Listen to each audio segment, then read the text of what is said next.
Hey, everybody. TGIM. Thank goodness it's midweek. Susan Welsh here, and I get to be your midweek host. And I'm pretty excited about midweek and weekends right now. I feel like in some strange way, we're all gathering together. I'm fully aware that we're actually on our phones, our computers, our tablets, but I still feel like we're all gathering together. And it's an opportunity for us to just spend time and hear good news instead of all the bad news that's been surrounding us. So as you can see, I'm in my car right now at this little park that's about a quarter of a mile from my house. I love spending some time here every day at right around this time, just to reflect on all that's going on and to spend some time in prayer and try to figure out like what God's going to show us through this. And what I've determined today is that people are incredible. So I'm looking at the first responders. I'm thinking about grocery store workers. I'm thinking about teachers who've learned a brand new platform to teach out of. And I'm thinking, wow, people are just stepping right up, God. Thank you for what you're showing us that we're capable of. And I hope that we come out on the other side of this with a deeper level of gratitude for each other and our differences and in our sameness. Tonight, we have a great message that we're going to hear from Justin Warrens from our Birmingham campus. And Justin's going to talk to us tonight about life interrupted and about cave moments.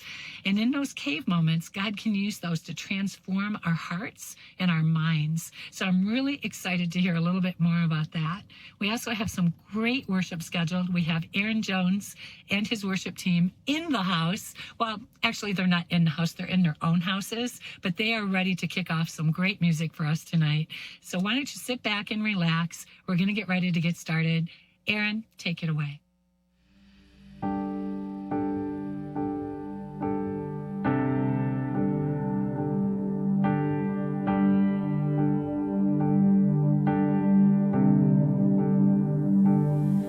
You go before I know that you've even gone to win my war. You come back with light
was on the sea, you spoke a word and it was still. You showed us you were greater than, my God, you're greater still.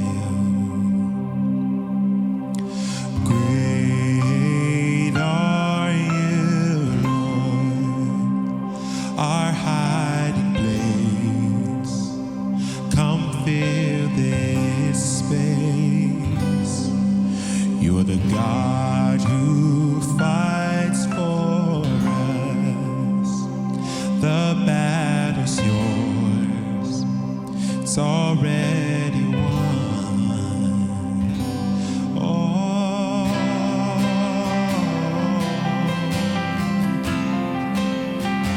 it's already won.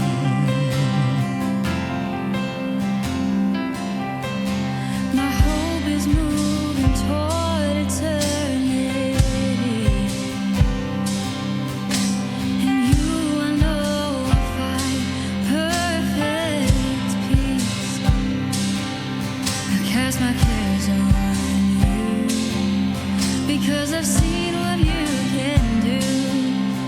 When the storm is on the sea, you spoke a word and it was still. You showed us you were greater than, and my God, you're greater still. Great are you, Lord, our hiding place.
Greater that was written by Jalen and just performed by our team is beautiful, and it fits with this idea of life interrupted so perfectly.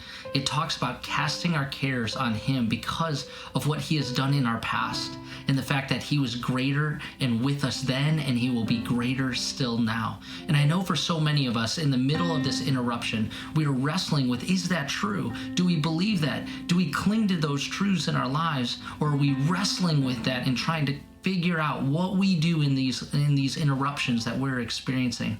And I think it's the way that Cody led us in the first week that talked about how interruptions are God's invitation to trust him. And Jeremiah talked about having grit as we walk through these interruptions in our life. Well, this week we're going to focus on a story of David when he was in a cave and the learnings that he experienced as he was in this cave moment that would lead him not only out of the cave, but into future moments beyond that. But before we jump into that, we're going to receive our offering at this moment. And what I'm so thankful for is your partnership around Kensington, around the community, because you are a part of the stories that are happening every single day.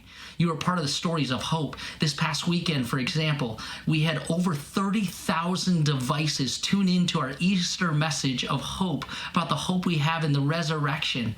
It is this beautiful community that comes together and serves one another, not just globally, but also locally. Last week, we had the opportunity to partner with a local community bringing food to the frontline workers called Flag. And it was this amazing thing where we offered a gift and invited other people to do it. We've now found out that 2 other churches are jumping on board to serve the local frontline workers. So what I believe is that your generosity, right? Your generous living creates a more generous lifestyle in the people among us. And it is this beautiful part of how our community comes together. Now, you can give in a few different ways. You can text Kensington to 77977. You can go on our app or our website. And if you're new and you're considering this, we just said thank you for partnering with us. But if this isn't your moment, totally just let this moment pass. For those of you who don't know me, my name is Justin Warrens, and I am the Discipleship Director at Kensington, and I'm also helping co-lead our Birmingham campus in this season. And I've been a part of Kensington for 26 years, back when it was at Troy High School. And so I was asked to speak about this Life Interrupted series, this topic, and I didn't even know if we were going to be able to create it. We had to take all of our kids and get them out of the house just so that we could capture this moment. But this is my family and my wife Jenny and our 4 kids, and this past weekend they decided to give us a little date night. And so they created this whole experience. They were the chef, they were the host, they were the stylist and telling us what to wear, and they're absolutely incredible. But this is our kitchen table at 9 a.m. right now in this season. It is complete madness. It is our kitchen interrupted. It is our classroom. It's our cafeteria. It's our art studio. It's our dance class. It is our all-around gathering of anything my 1.5-year-old son decides to bring to me. And what I've noticed about our kitchen, see, years ago, it was a major interruption in our life. There was this moment where the cabinets were starting to come off the walls, and so we decided to gut the kitchen. And so what we did is, I figured, well, I'm pretty good at IKEA stuff, so I'm going to be a good general contractor. So I decided to take on this project, and after lots of delays, water breaks, and finding my wife, who was 8 months pregnant at the time, crying on our stairs, I realized that the stress, the frustration, the interruption was more massive than I realized. And I think I've been relearning that right now about the situation that we're in.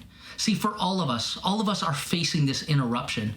All of us are facing fears and anxiety and trying to figure out what we're going to do in this situation. And I know I've been talking with friends and family and neighbors about what they're experiencing, and so many people are just having a wide array of experiences. Some are sad because they can't see family like they used to. Some are struggling because of the financial situation. Some are trying to figure out how to be a family again, realizing that they haven't spent this amount of time together in years. Some are fearful because their loved ones are on the front lines.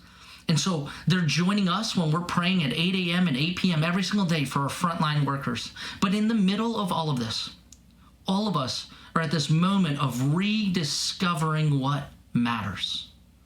All of us are starting to wonder what is essential in our life. What are the things that truly give us joy? And that's sort of what happens in the cave moments that we experience. I mean, have you ever been in a cave? Maybe you've been to the Smoky Mountains, or you've gone hiking. A few years back, our team, our Man Up Israel Holy Land team, decided to go into this cave, this tunnel that is under the city of David in Jerusalem. And as we entered down into this cave, we were told there's about a 20-minute walk in knee-deep water. And but this cave was unlike any other tourist attraction I've ever been in. There's no off-ramps, there's no handles, there's no lights. It was just this dark tunnel. And about 45 minutes later, after the group in front of us had been stopping every 2 minutes to take the same picture in the same dark cave over and over again, my anxiety level began to rise. My fear began to rise. There was thoughts in my mind and on the tip of my tongue, and there was prayers that were becoming more and more desperate that were coming out in between the grits of my teeth. Right? I hadn't feared a cave experience until I was stuck in one with nowhere to go. But I learned a lot in that moment. And I'm learning right now that in my house, at my kitchen table, it kind of is feeling like a cave. And maybe there's some powerful learnings for you and for me as we look at the story of David and his moment in a cave. So would you pray with me? Heavenly Father, thank you for technology that we get to gather in this way. Thank you for this community and the ways that you've just been mobilizing them to serve the neighbors, the community, serve the friends and family, the ways that they're calling on old friends and new ones. Father, thank you that we get to gather here and be encouraged by your stories and your scriptures. Would you speak to us tonight? Would you encourage us? Would you offer us hope in the middle of the cave? In Jesus' name, amen. So let's remember something about David. Right? So David, before this cave moment, he was a shepherd who became a warrior, and he was a musician for King Saul. So he was at the top, right? He was a success story. There were songs that were written about him. He was picked to be the next king, and it was all great until Saul started to get jealous. And when Saul started to get jealous, he started to pursue David in a way to kill him, to take him out.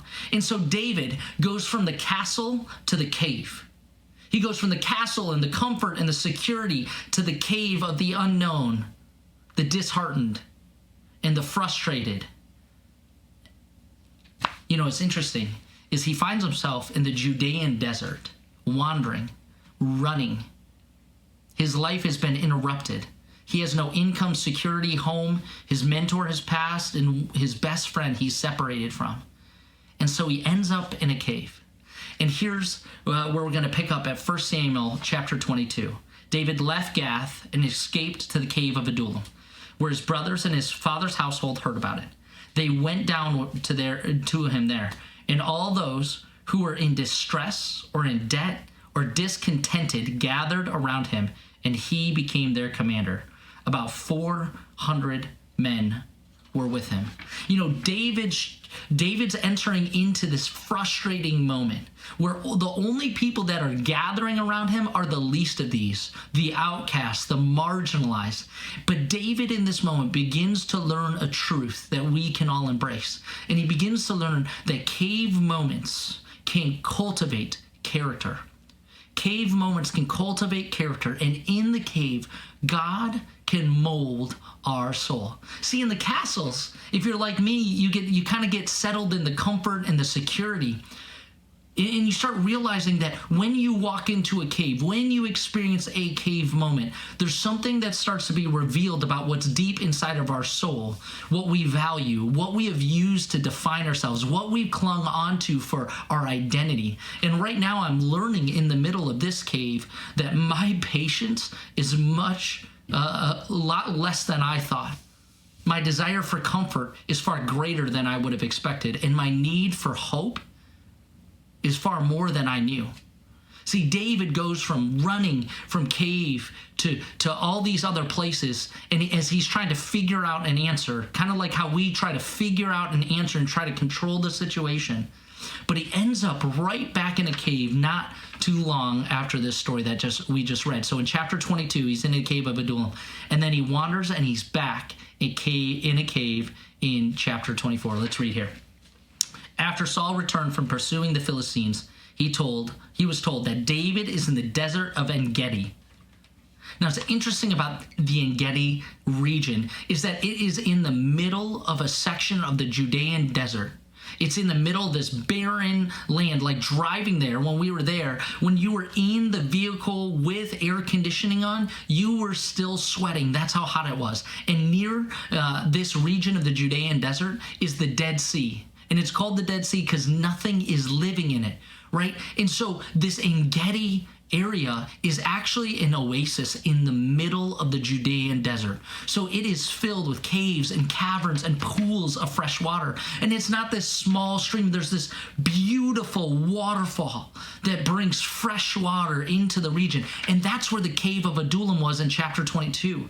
And that's where David is back in right here. So in the middle of death, in the middle of barren land, En-Gedi was a beacon of hope. And what's interesting about fresh water is in the Jewish culture, fresh water is a symbol of God's provision. It is called living water. Jesus even talked about this in the New Testament. It is about hope. And David is clinging onto hope in the middle of the desert. So it goes on. So Saul took 3,000 able young men from all of Israel and set out to look for David and his men near the crags of the Wild Goat. He came to the sheep pens along the way. A cave was there, and Saul went in to relieve himself. He had to go to the bathroom, and it was going to take a while. So David and his men were far back in this specific cave. And the men said, "This is the day the Lord spoke of when he said to you, I will give your enemy into your hands for you to deal with as you wish." Then David crept up unnoticed and cut off a corner of Saul's robe. Afterwards, David was conscience-stricken for having cut off the corner of his robe. He said to his men, "The Lord forbid that I should do such a thing to my master." This man that's after him, he's still calling him his master, "the Lord's anointed, or lay my hand on him, for he is the anointed of the Lord." And with these words, David sharply rebuked his men and did not allow them to attack Saul. And Saul left the cave and went on his way. At this moment, David knows that Saul is the king. And what his guys are starting to say is, this is the moment we've been waiting for. We've been outcast. We've been struggling. We've been on run. But this is our moment to take control, to seize, and so that we can have our place in the kingdom. But David knows in this moment that he is wrestling with something. He is wrestling with the character that God is cultivating inside of him. David feels the weight of the responsibility for these men, feels the weight of taking care of them, ensuring they have food and fresh water. But in the presence of this interruption, he's wrestling with what does it look like to have the character of God versus taking the shortcuts that are available. So after this moment, David goes out of the cave and calls out to Saul. He says, "My lord the king." When Saul looked behind him, David bowed down and prostrated himself with his face to the ground. He said to Saul, "Why do you listen when men say David is bent on harming you? This day you have seen with your own eyes how the Lord delivered you into my hands. Some urged me to kill you, but I spared you. I said, I will not lay my hand on the Lord because he is the Lord's anointed. See, my father, look at this piece of your robe in my hand. I cut off the corner of your robe, but did not kill you. See that there is nothing in my hand to indicate that I am guilty of wrongdoing or rebellion. I have not wronged you, but you are hunting me down to take my life." Isn't it interesting that Saul has men saying, David is out to get you, just like David has men who say, let's go take care of Saul. But the difference between the two, the choices of who they were becoming, were so different because David was leaning into the character that God was cultivating within him. So Saul would respond to David's high character decision. When David finished saying this, Saul asked, "Is that your voice, David, my son?" And then he wept out loud. "You are more righteous than I," he said. "You have treated me well, but I have treated you badly. You have just now told me about the good you did to me. The Lord delivered me into your hands, but you did not kill me. May the Lord reward you well for the way you treated me. I know that you will surely be king and that that the kingdom of Israel will be established in your hands. You know, it's this amazing moment where David clings on to the truth of who God has created him to be and allows that the truth of what God has spoken to him, the promises he's had, the direction he's given to him, right? And it's this amazing thing that happens. Even John Ortberg says this, that the cave is where you end up when your props, support, and crutches get stripped away. The cave is where you find yourself when you thought you were going to do great things, have a great family, and go boldly where no one had gone before. And it becomes not the thing that will not work out that as you dreamed. Perhaps you are in a cave because of selfish or foolish choices. Perhaps it's the result of circumstances you could not even control. Most likely, it is a combination of the two. Perhaps you are in a cave right now. Perhaps you're in a cave because you have lost your job. Perhaps you are in a cave because the weight of work is starting to crush you. Perhaps you are in a cave because you're lonely and you don't have roommates at home. Perhaps you are in a cave because you've lost somebody. But perhaps you're in a cave in realizing that the things, the props, the supports, the crutches that you used to cling on to have been stripped away, and you're having to wrestle with who you are. See, Ortberg went on to say the hardest thing about being in a cave is you might begin to wonder whether God has lost sight of you. Did he forget his promises? Does he remember where I am? Will I ever be anywhere but in a cave? Will I die here? And I love this one thought. There's one other thing that you need to know. The cave is where God does some of his best work in molding and shaping human lives. Sometimes the cave is where you meet God, for he does some of his best work in caves. When I read that, I started thinking about the caves that I have found myself in over the years. The cave of realizing that my identity was built off of the approval of other people and realizing how exhausting that is. The cave of trying to struggle for purity and fighting for that, and the journey of discovering how hard that would be, how difficult that would be. The cave of being told that I failed at something or I wasn't good enough. The cave that really wrecked my life was one that I was forced into by my own foolish choices. The emotional, spiritual, and physical life I was living 10 years ago, I wasn't actually paying attention to what God was doing. I was in this fake castle, clinging on to these fake props, clinging on to these fake kind of crutches in my life. And I ended up in a hospital having a panic attack because my body, my mind could not carry the weight of it all. That was my castle to cave moment. And every time I've entered into a cave, I always come back to this one question. God, what do you want me to know? I kind of ask two parts of it. God, what do you want me to know about you? And God, what do you want me to know about myself? See, I believe in that question. There's this belief that God can cultivate character in the cave moments of our life. And as David wrote about his time in the caves, we begin to get a glimpse of two key learnings. One is that caves shape our perspective. One of the key learnings that he kind of embraces is that caves shape our perspective.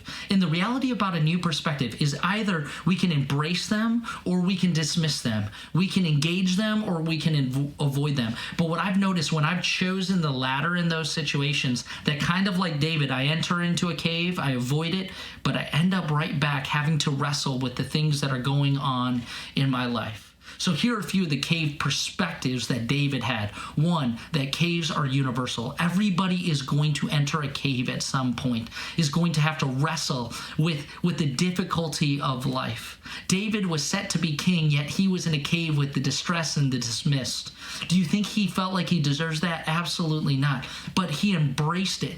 And because he embraced it, he embraced the second perspective, that caves are opportunities. Caves are opportunities in the midst of adversity. In the circumstances that we face, there is an opportunity of what God can do when he gives us this new perspective. In this moment with Saul, David chose, while he was hearing the temptation of take control of the situation, do what you deserve, do what we deserve, David. He goes, no, this is an opportunity to show grace.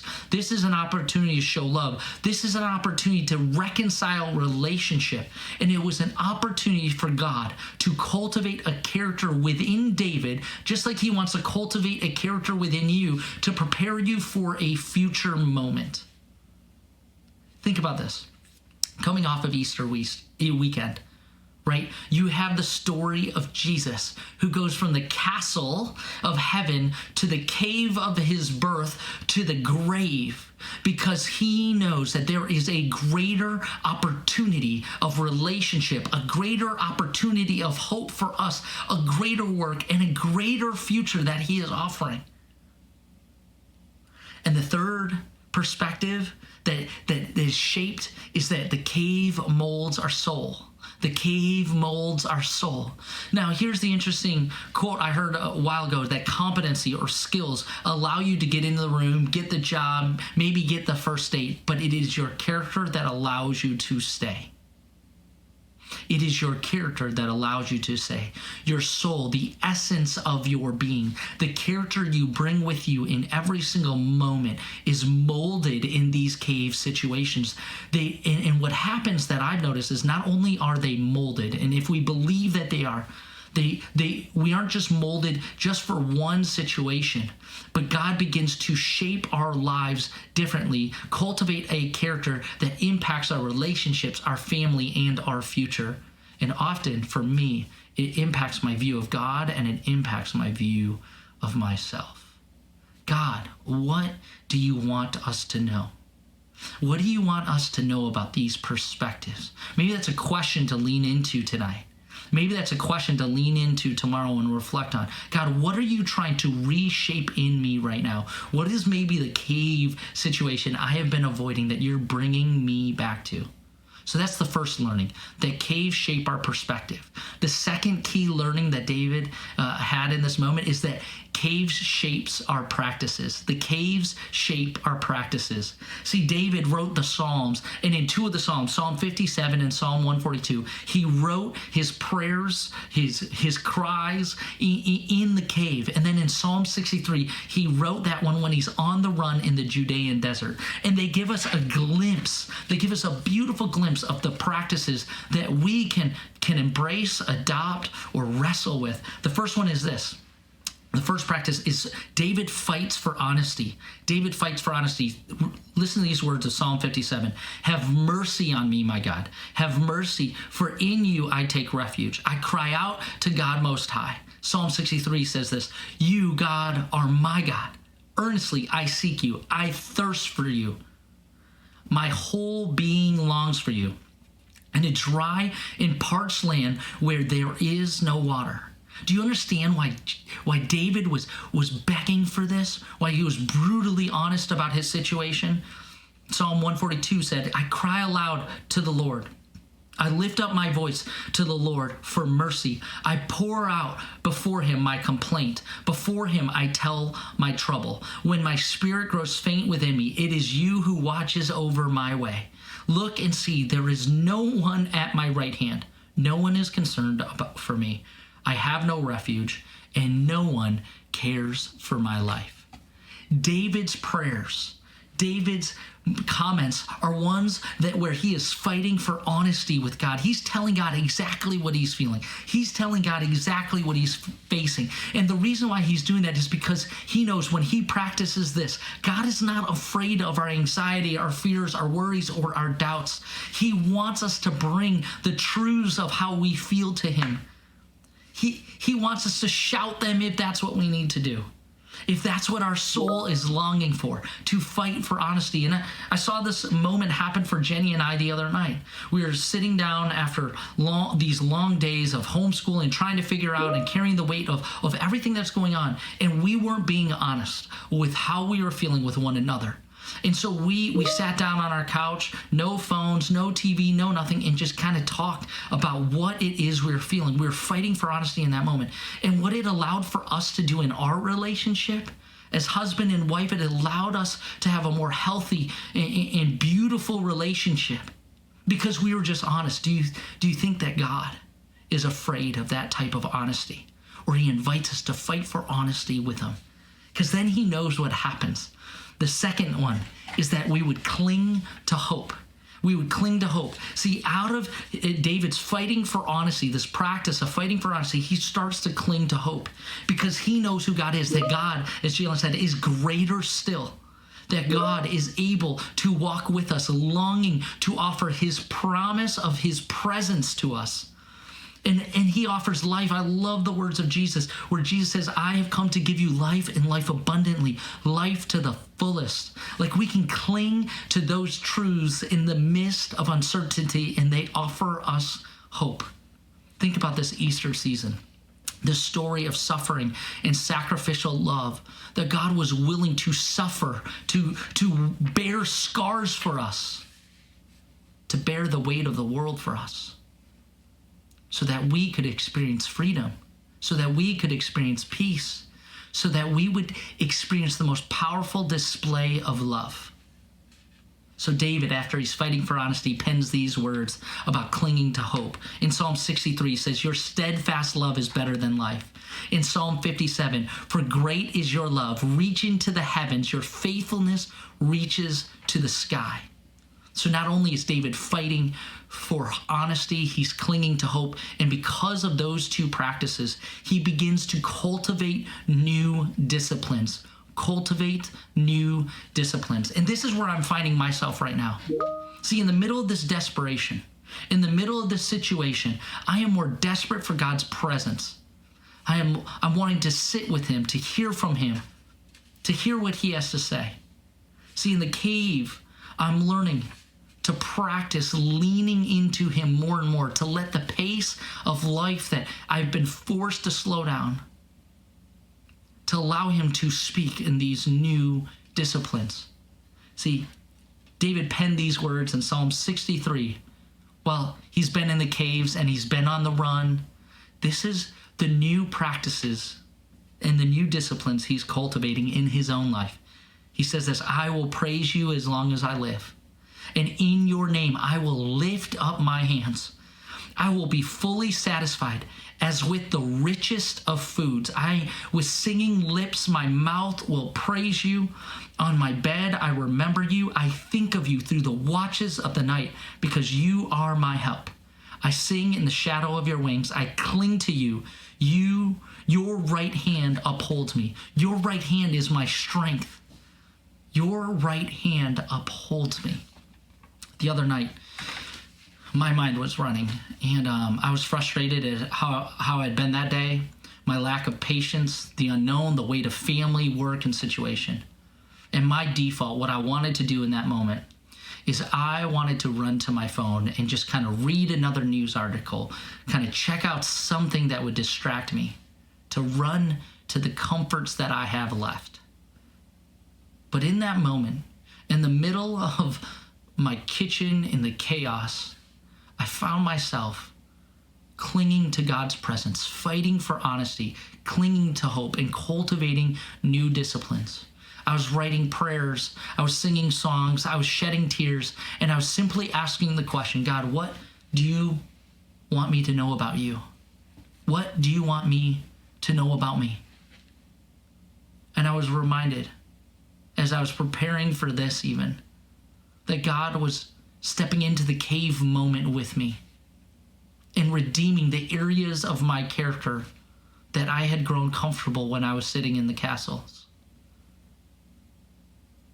And it wasn't with shame, it wasn't with anger, but it was with a simple invitation to come and walk with him. And I believe he is doing that for you and for me right now. And that he's offering us this choice in the middle of the cave moment, that he's offering to shape our perspective. He's offering to shape our practices. that he is walking with us and he will bring clarity in the chaos. He will cultivate our character in new ways, in ways that maybe we have been avoiding. And when he does, I'm believing that we as a community will not only be transformed, but will lead our families differently, lead our neighbors and our workplaces and our church in beautiful new ways. Because I am believing this, that he is in the cave with us, offering to shape the character within us so that he can have an impact through us and in our community. Because it is in the caves that he does some of his best work. And it is in the caves where sometimes we meet him once again. And he offers us hope. He offers us grace. And he offers us a foundation for our life, to build our life upon him. So in these next moments as we sing, maybe for some of you, this moment is a prayer. Maybe for some of you, this moment is a desperate cry where you are fighting for honesty, you are clinging for hope, and you are leaning on some of the new practices that God is inviting you into. But whatever it is, I invite you to ask the simple question: God, what do you want me to know about you? And what do you want me to know about me? And let him do some of his best work in the caves.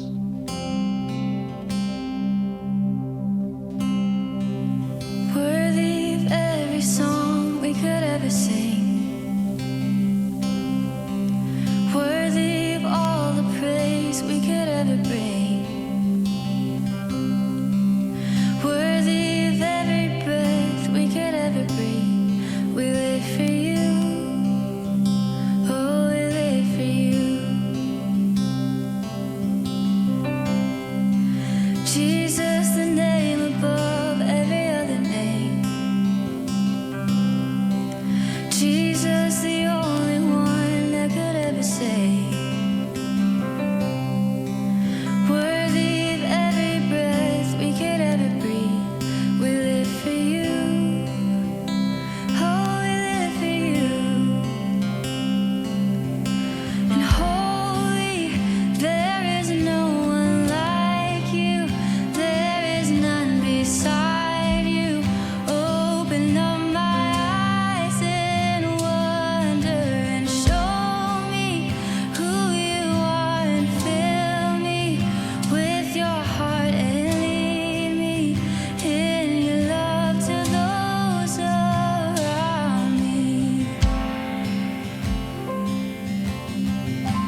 search the world, but it couldn't fill me. And man's empty praise and treasures that fade are never enough. Then you came along and put me back together. Every desire is now satisfied here in your love. Oh, there's nothing better than you, Lord. There's nothing better than you, Lord. There's nothing. Nothing is better than you. Yeah.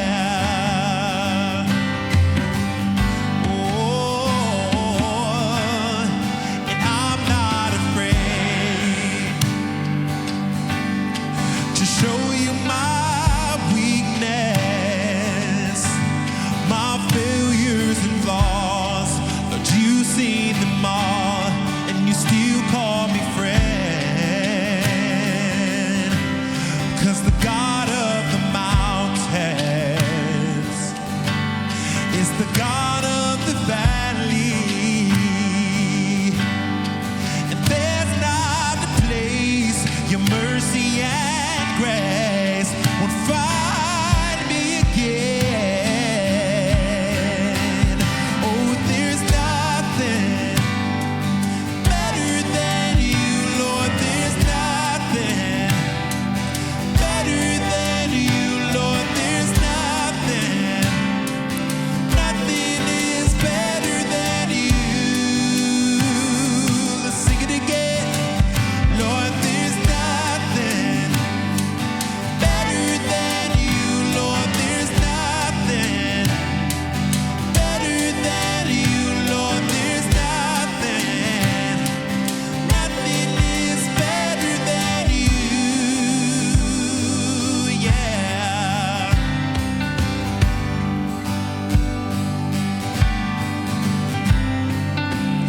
You turn mourning to dancing.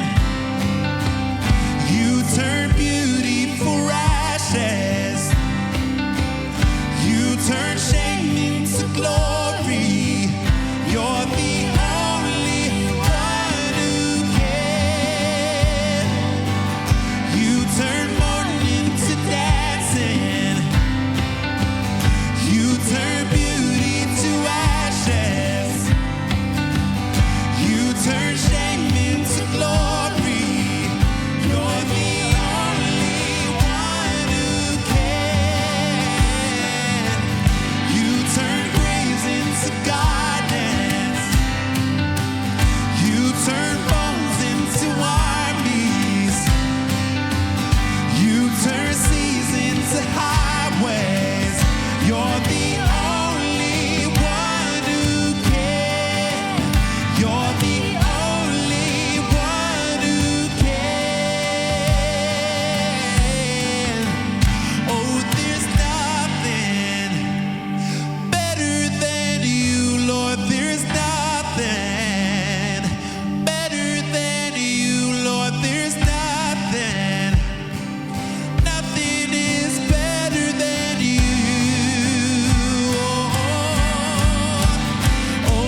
That's right. There is nothing better than you, God.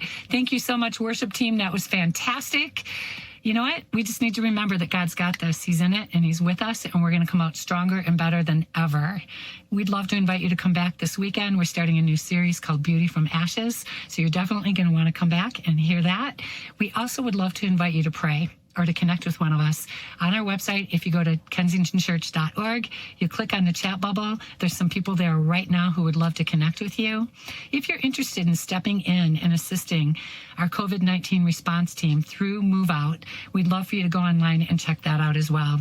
You guys, thank you so much for joining us today. We hope that you are well, and we are praying for each of you. Come back and see us this weekend. Thanks.